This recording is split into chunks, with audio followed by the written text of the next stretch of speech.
ইরানের আরেকটি যুদ্ধজাহাজকে আশ্রয় দিয়েছে শ্রীলঙ্কা। উপকূলের কাছে আন্তর্জাতিক জলসীমায় যুক্তরাষ্ট্র একটি ইরানি যুদ্ধজাহাজ ডুবিয়ে দেওয়ার একদিন পরেই আরেকটি যুদ্ধজাহাজ শ্রীলঙ্কার আশ্রয় চায়। ওই হামলায় অন্তত ৮৭ জন নিহত হয়েছেন। আইভিন্স বুশেহর নামের জাহাজটি বুধবার শ্রীলঙ্কার একটি বন্দরে নোঙর করার অনুমতি চেয়েছিল, কারণ এর একটি ইঞ্জিন বিকল হয়েছিল। জাহাজটিতে থাকা প্রায় ২০৮ জন ক্রু সদস্যকে সরিয়ে নেওয়া হয়েছে।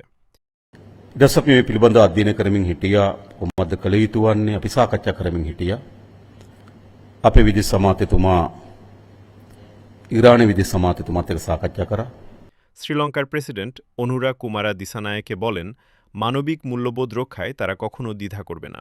দক্ষিণ এশিয়ার এই দেশটি তার নিরপেক্ষ অবস্থান পুনর্ব্যক্ত করেছে এবং জানিয়েছে ইরানের বিরুদ্ধে যুক্তরাষ্ট্র ও ইসরায়েলের সামরিক অভিযানের মধ্যে পড়লেও তারা কোনো পক্ষ নেবে না। জাহাজটির ক্রুদের মধ্যে ৫৩ জন কর্মকর্তা, ৮৪ জন ক্যাডেট কর্মকর্তা, ৪৮ জন সিনিয়র নাবিক এবং ২৩ জন নাবিক রয়েছেন। তাদের কলম্বোতে আনা হবে। অন্যদিকে শ্রীলঙ্কার নৌবাহিনী এখনও আইরিস ডেনা জাহাজের নিখোঁজ ক্রু সদস্যদের খুঁজতে সমুদ্র এলাকায় অনুসন্ধান চালাচ্ছে। এদিকে ওই জাহাজ থেকে উদ্ধার হওয়া ৩২ জন জীবিত নাবিককে গুরুতর আহত অবস্থায় গল শহরের একটি হাসপাতালে চিকিৎসা দেওয়া হচ্ছে।